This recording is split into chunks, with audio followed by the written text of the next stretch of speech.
नमस्कार, स्वागत है आपका द फोर्थ स्टेट यूट्यूब मंच पर। मेरा नाम है रविंद्र सिंह शोरान।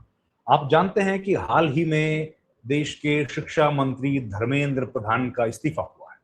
एक बड़ा आंदोलन खड़ा हुआ सड़क पर। कॉकरोच जनता पार्टी के नेतृत्व में स्टूडेंट्स आए, सड़क पर आए और उन्होंने शिक्षा मंत्री का इस्तीफा मांगा। सरकार को घुटने टेकने पड़े और शिक्षा मंत्री ने इस्तीफा दिया। शुरू में सरकार आनाकानी कर रही थी, कहा कि हम लोग इस्तीफा नहीं देंगे और सरकार को झुकना है। वो बात तो पुरानी हुई। अब आ गई है सामने बिल्कुल नई बात। नई बात जो है ज्ञानेश कुमार के बारे में, देश के मुख्य निर्वाचन आयुक्त के बारे में। आप जानते हैं कि मुख्य निर्वाचन आयुक्त की नियुक्ति से जुड़े कानून को चुनौती सुप्रीम कोर्ट में दी गई है और कोर्ट ने आज सरकार से बहुत कड़े प्रश्न पूछे।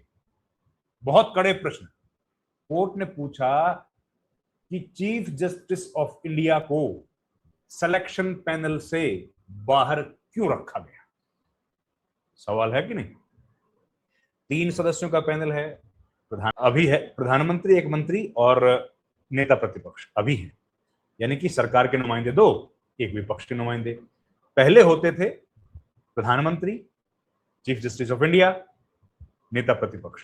कोर्ट ने पूछा नेता प्रतिपक्ष क्या सरकार के खिलाफ, नेता प्रतिपक्ष तो अकेले हुए ना, कोई मिनिस्टर क्या सरकार के खिलाफ जाएगा? बताइए आप, जाएगा क्या? जो प्रधानमंत्री ने फैसला कर दिया, मिनिस्टर तो उनके साथ ही हैं भैया, कौन मिनिस्टर चला जाएगा? एक। दूसरा, चीफ जस्टिस ऑफ इंडिया को पैनल, सिलेक्शन पैनल से बाहर क्यों निकाला? जवाब दीजिए। ये सरकार ने सवाल पूछा सरकार से। असल में कोर्ट जो हियरिंग कर रहा है उसमें जस्टिस दीपांकर, खंडपीठ है, जस्टिस दीपांकर दत्ता और जस्टिस सतीश चंद्र शर्मा की बेंच।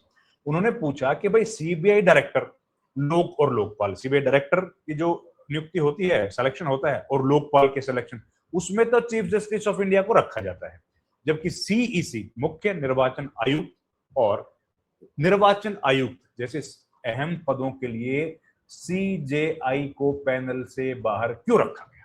ये सवाल पूछ लिया। सुप्रीम कोर्ट ने चीफ इलेक्शन कमिश्नर और इलेक्शन कमीशन के चुनाव के तरीके पर केंद्र सरकार से कई तीखे सवाल पूछे।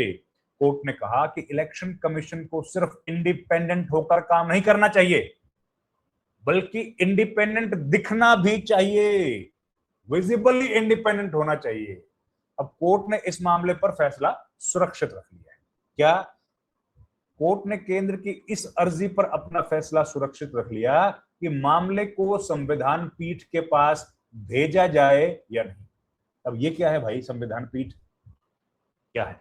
देखिए, सुप्रीम कोर्ट में 3 तरह की पीठ होती है। एक, 2 जजेस की पीठ, जिसमें जैसे ये है जस्टिस दीपांकर दत्ता और एक जो दूसरे जज हैं, इनकी जो पीठ है इसको बोला जाता है खंडपीठ, जस्टिस सतीश चंद्र शर्मा।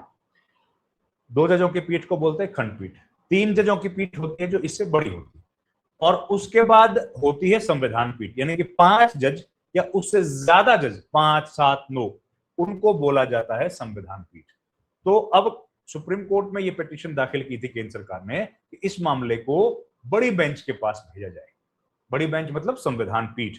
तो अब उस पर फैसला सुरक्षित रख लिया है, लेकिन कोर्ट ने यह कहा, एक बात कि चीफ जस्टिस को बाहर क्यों रखा गया, दूसरी बात इंडिपेंडेंट होना नहीं है, इंडिपेंडेंट दिखना भी है। अब भारत के जो मुख्य निर्वाचन आयुक्त हैं ज्ञानेश कुमार, वो तो कितने इंडिपेंडेंट हैं अपने को बोलने का जरूरत है ही नहीं, सबको मालूम है, आपको तो हमसे ज्यादा मालूम है ना। तो सरकार की तरफ से भी कहा गया कि भाई ये नहीं मानना चाहिए। सरकार ने कहा, सरकार के जो वकील उन्होंने कहा कि ये नहीं मानना चाहिए, कि मानना गलत होगा कि भाई चयन समिति में संख्या बल होने के कारण प्रधानमंत्री और मंत्री बुरी मंशा से काम करेंगे या लोकतंत्र के खिलाफ चले जाएंगे, ये उन्होंने कहा।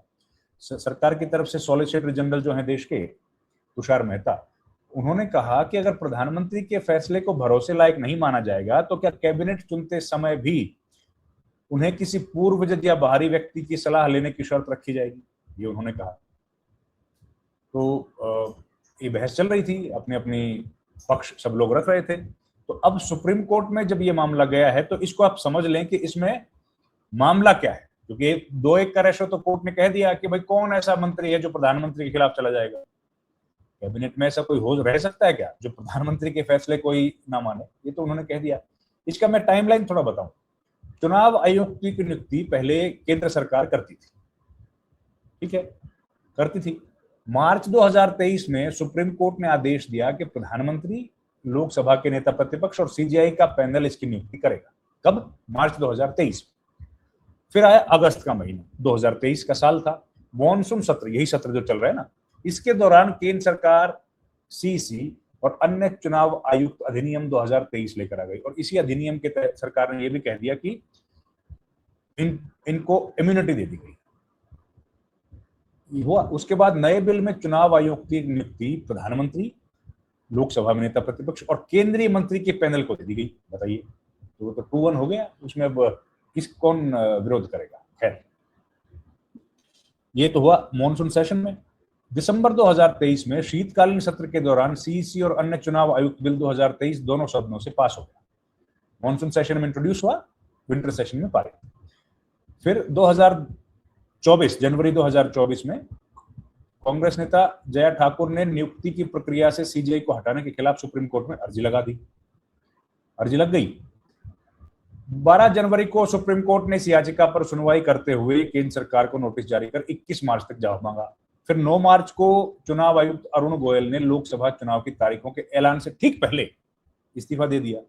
14 मार्च को प्रधानमंत्री की अध्यक्षता वाले पैनल ने ज्ञानेश कुमार और सुखबीर संधू को नया चुनाव आयुक्त नियुक्त किया। 14 मार्च 2024। 20 मार्च 2024 को सरकार ने सुप्रीम कोर्ट में जवाब दाखिल किया। कहा चुनाव आयुक्त की नियुक्ति में जज जरूरी नहीं है। कोर्ट ने कहा, सुप्रीम कोर्ट ने कहा जरूरी नहीं आयोग तभी स्वतंत्र हो जब पैनल में जज हो। सुप्रीम कोर्ट को ये बात कही कोर्ट। तो ये थी पूरी कहानी कि किस तरीके से सुप्रीम कोर्ट के भीतर ये मामला पहुंचा है और पूरा विवाद है तो क्या है। अब अगर 2-1 के बहुमत के फैसला होगा तो हमेशा सरकार का पक्ष भारी रहेगा, भाई नेचुरल बात है। मिनिस्टर आप जानते ही हैं, मिनिस्टर तो वही बनता है जो प्रधानमंत्री चाहते हैं। खैर, अब जो ये बने हैं, राजीव कुमार मुख्य चुनाव आयुक्त थे, उसके बाद अब ये बने थे अपना ज्ञानेश कुमार। तो ज्ञानेश कुमार की नियुक्ति को लेकर के, क्योंकि ज्ञानेश कुमार और सुखबीर संधू ये 2 लोग नियुक्त हुए हैं, उसके बाद विवेक जोशी, ये 3 लोग नियुक्त हुए हैं इस नए कानून के बाद और एक ही सीईसी बने हैं। राजीव कुमार की नियुक्ति तो पहले हो गई थी सीईसी के तौर पर, तो एक सीईसी बने हैं। अब उनकी नियुक्ति पर भी सवालिया निशान खड़ा हो रहा है कि भैया सुप्रीम कोर्ट ये सवाल पूछ रहा है कि क्या फेयर हैं आप लोग, निष्पक्ष हैं तो निष्पक्षता दिखनी भी चाहिए, ये स्पष्ट तौर पर सुप्रीम कोर्ट कह रहा है। देखिए, वोट चोरी का बड़ा आरोप इस देश में लगा। जो नेता प्रतिपक्ष राहुल गांधी हैं, उन्होंने कई बार प्रेस कॉन्फ्रेंस की और उन्होंने ज्ञानेश कुमार पर गंभीर आरोप लगाए। उन्होंने कहा कि ज्ञानेश कुमार जो है वो संविधान सम्मत काम नहीं कर रहे हैं, वोट चोरी हो रही है। उन्होंने 3 अलग अलग प्रेस कॉन्फ्रेंस की। एक प्रेस कॉन्फ्रेंस में हरियाणा के बारे में बताया, एक में उन्होंने तेलंगाना का जिक्र किया, कर्नाटक का जिक्र किया, कर्नाटक का एक विधानसभा क्षेत्र का जिक्र किया, एक में उन्होंने बताया कैसे वोट काटे जा रहे हैं, एक में बताया कैसे जोड़े जा रहे हैं, और हरियाणा में बताया कि कैसे कई सारे लाख वोट फर्जी थे। इस तरह के दावे राहुल गांधी ने किए। हालांकि उनका कोई जवाब तो अभी तक नहीं आया है। अब लोकशाही में जवाब तो देने चाहिए, जवाब तो जनता जानना चाहती है, नहीं दिए।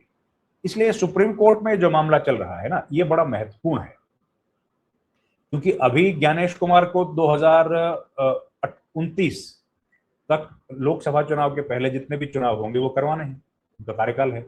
उसके बाद संभावना है कि विवेक जोशी अगले सीईसी बने, लोकसभा चुनाव वो कराएंगे। तो तमाम इश्यूज जो हैं वो सेटल हों और इम्यूनिटी भी उनको दी गई है। तमाम मसले ये जो है कानून के दायरे में हैं। सुप्रीम कोर्ट की निगरानी में अब इन पर सवाल हो रहे हैं, उनका जवाब सुप्रीम कोर्ट ले रहा है सरकार से।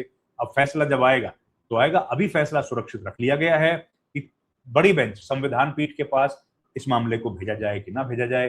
फैसला जब आएगा तो आपके सामने हम लोग उसको भी पेश करेंगे। इस वीडियो में इतना ही। आपका बहुत बहुत धन्यवाद। Thank you very much. नमस्कार।